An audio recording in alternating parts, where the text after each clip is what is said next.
ahora con este segundo bloque de MB Noticias y ya recibimos en estudio con mucho gusto a Elvia Pereira, secretaria general del PIT-CNT y también, bueno, de la Federación Uruguaya de Magisterio.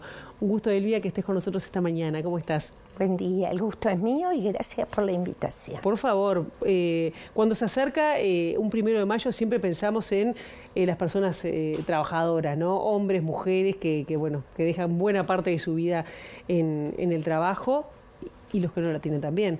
Pero ¿cómo se está preparando? ¿Cómo llega el movimiento sindical? Eso en primer lugar a este 1 de mayo. Bueno, nosotros venimos transitando, la población lo sabe, la ciudadanía lo sabe, entre otras muchas cosas, una recolección de firmas que el día sábado se concretó su entrega y es uno de los mojones muy importantes de iniciativa del movimiento sindical. No el único, porque claramente el tema empleo, el tema trabajo, más allá de las cifras, más allá de lo que se pueda mostrar como descenso del desempleo, que es cierto, nosotros no cuestionamos las cifras, sí cuestionamos la calidad de esos empleos. ¿Cuál es la calidad que tienen esos lugares donde las personas tienen oportunidad de desempeñarse? Ahí tenemos un foco donde tenemos puesto un ojo muy importante para de alguna manera revertir. Hablamos de empleos precarios, hablamos de un aumento de precarización no solamente en el ámbito privado, también en el ámbito público. Contratos de arrendamiento, contratos laborales a término, sin protección adecuada laboral. O sea, hay situaciones que a nosotros nos ocupan y nos preocupan. ¿Se ha cuantificado desde el movimiento sindical de cuánto sería ese crecimiento de precarización? Capaz que en el sector público es más fácil de En el sector público es más fácil de tomar porque hay una línea desde que este gobierno toma la conducción de un país de determinada manera, ya coloca lo que es en el sector público aquello de no llenar vacantes, aquello de cuando se contrata, se subcontrata o se terceriza o se profundizan las tercerizaciones. Porque alguien puede decir, pero antes también habían tercerizaciones, estaban las cooperativas. Sí, bienvenidas las cooperativas. Bienvenidas porque es una forma de vinculación laboral con el Estado. No es el Estado haciéndose cargo, sino tercerizando esa responsabilidad. ¿Y se sabe a cuántos afecta?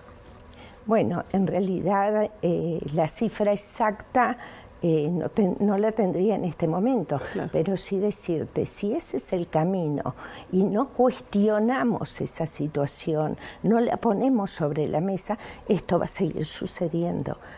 Va a seguir sucediendo ahora y va a seguir sucediendo en el gobierno que venga también. ¿Qué otros puntos habrá en la proclama? Me imagino que este será uno de los puntos, pero ¿qué otros puntos? Ya debe estar cerrada la proclama. Bueno, la proclama siempre se afina hasta último momento. Siempre hay algún sector que dice nosotros también queremos ser mencionados ahí. Efectivamente, si con todo derecho mencionáramos todos los sectores en esas proclamas, estaríamos no una hora, quién sabe cuánto de tiempo en esa oratoria.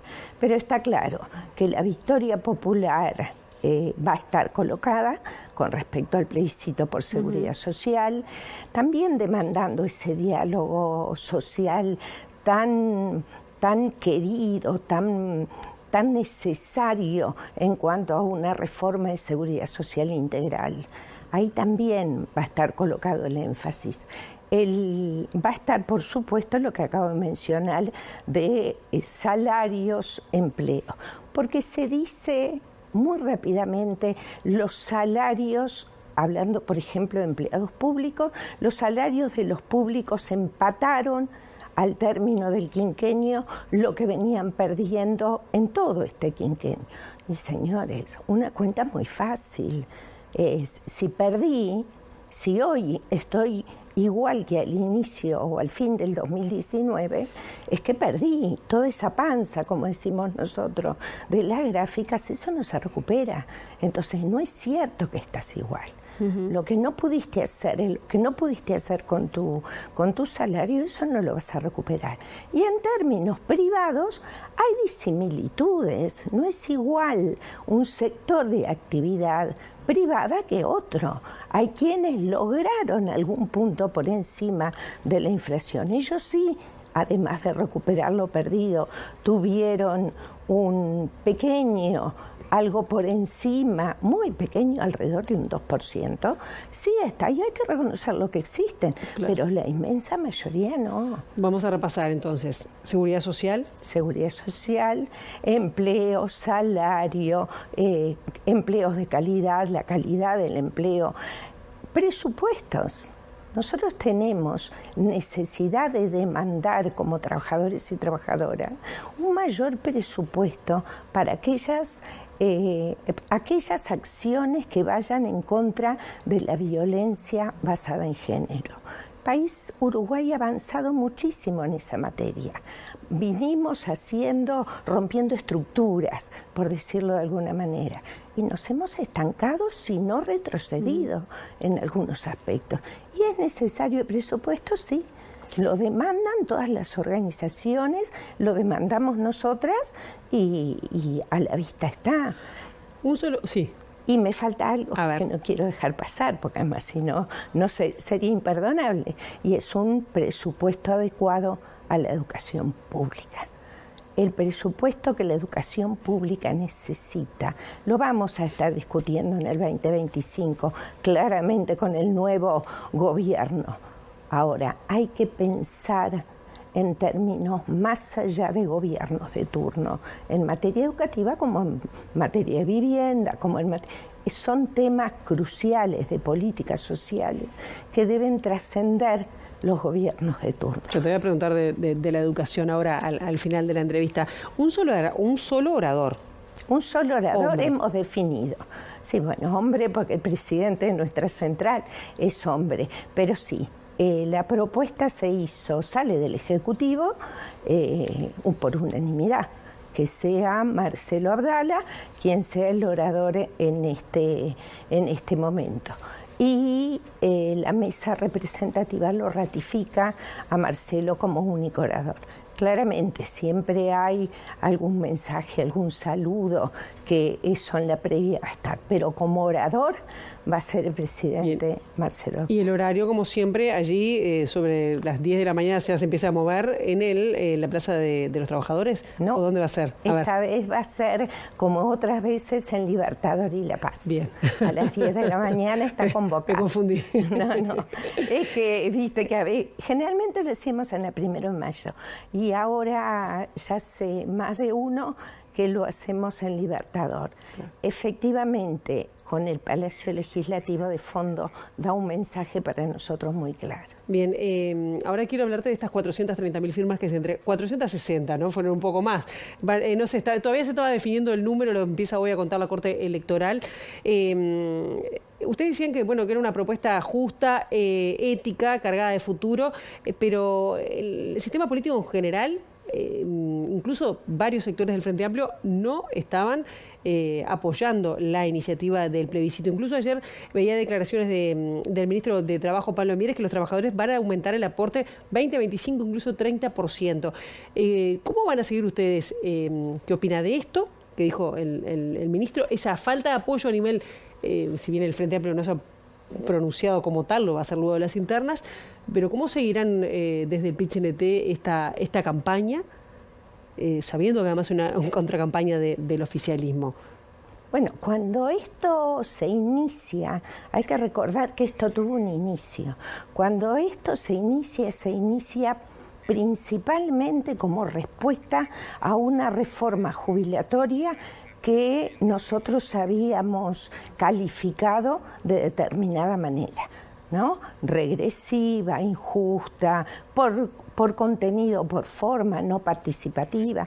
Cuando esto dimos las primeras discusiones, ustedes recordarán que no todo el movimiento sindical estaba a favor de esto, principalmente por la oportunidad, por algo que tú señalas, y es que este plebiscito iba a estar mezclado, entreverado, conjuntamente con la elección nacional, que para esto y para tener futuro y para que esto se dé es necesario contar con el mayor espectro posible también del sector político, no importa de qué partido, pero también del sector político. Que hay muchos que dicen que va a ser un desastre. Bueno, hay muchos que dicen mucha cosa. Hay mucho que dice, todavía hay un camino para andar, todavía hay un camino para transitar, todavía hay mucho que conversar hacia eso, porque efectivamente la historia de nuestro país lo muestra, que si no el sistema político no tiene un apoyo importante a iniciativas populares, no llega a un buen término. Y detractores de un lado y de otro ha habido desde que esto empieza a andar. Y muchos hoy están en campaña, obviamente en campaña electoral, y usan esto como botín electoral. Y ahí es donde aquello que algunos habríamos tenido como dudas al inicio de que esto fuera a suceder, y sí, va a suceder, está sucediendo. Esto de que este plebiscito se mezcle con lo que es la campaña electoral. Tengo dos temas, a ver si podemos hacer una síntesis apretadísima, porque quería hablarte de los grupos, que por lo menos un comentario de tuyo con tu mirada de los grupos a nivel de escuela, pero también hubo, no sé si se está manejando desde la Federación de Magisterio, el caso de una maestra que habría en la zona oeste de Montevideo, que habría, no sé si hundido la cabeza de un nene en agua, que fue denunciado por otras colegas maestras. ¿En qué está eso? ¿Qué hay? Nosotras, por supuesto, desde el día 1 supimos de la situación. Los compañeros de ADEMU Montevideo nos trasladan a la Federación la situación de esta escuela, de esta maestra y de la otra maestra, porque la mamá también es maestra, la mamá del niño. Nuestra primera preocupación es un niño. Ahí hay menores, ahí hay niños, ahí hay infancias que hay que cuidar y proteger. Yo con esto no estoy diciendo que ese hecho que se dice haya sido así. Hoy está en la justicia. Será quien resuelva cómo fueron los hechos, si existe o no responsabilidades. Lo cierto es que hay infancias que cuidar, hay colectivos que hay que cuidar y hay que proteger, porque la escuela sigue. La comunidad educativa que trasciende las puertas de la escuela también continúa. ¿Pero se está trabajando en esa escuela aún desde el sindicato de ADEMU? Se está con ADEMU. ADEMU estuvo desde el día 1, todo el día, desde que se enteró, allí tratando de contener al colectivo y también, en cierta forma, a la comunidad, porque hace parte de la escuela de la comunidad. No hace bien dividir nunca hace bien dividir posiciones, nunca hace bien los buenos y los malos. ¿Y están trabajando las maestras o no? No, hay una de las compañeras que está con licencia médica, no sé hoy, pero hasta el viernes, y se estaba protegiendo también a esa comunidad con la otra compañera, por decir de alguna manera, separada de su lugar de trabajo. Tenemos que cerrar, pero los grupos habían denunciado desde la Federación de Magisterio, de ADEMU Montevideo especialmente, la cantidad de grupos superpoblados, entre otras cosas, entre otros problemas. ¿Cómo se está trabajando en eso? Es decir, ¿sigue habiendo problemas en la conformación de grupos? Brevemente. Sí, muy brevemente. En enero la Federación Uruguaya de Magisterio le dijimos a primaria: optimicemos los recursos que se tienen para tener mejores aprendizajes y mejor calidad de trabajo para las compañeras. Si hay menos niños, o sea, la matrícula descendió, por un tema de natalidad, etcétera, que ya se plantea. Bueno, optimicemos eso y hagamos con eso oportunidades para que los niños estén mejor atendidos. Pongan 2 maestras en un grupo, 2 compañeras, una dupla pedagógica, un maestro más maestro, experiencias que ya se han tenido, no íbamos a innovar nada. ¿Y cuántos grupos están en esa situación? Y a nivel nacional, más de 36 niños. A abril había 62 grupos, más de 36, pero más de 30 habían 1.187. ¿La mayoría de Montevideo o no? En Montevideo de los 62 eran 9, que fue lo que las autoridades públicamente salieron a decir, que eran 9. No, 9 en Montevideo, 62 a nivel nacional. Elia Pereira, nos quedan muchos temas para conversar, pero bueno, gracias por el momento. Feliz día el 1 de mayo. Igualmente para ustedes. Muchas gracias.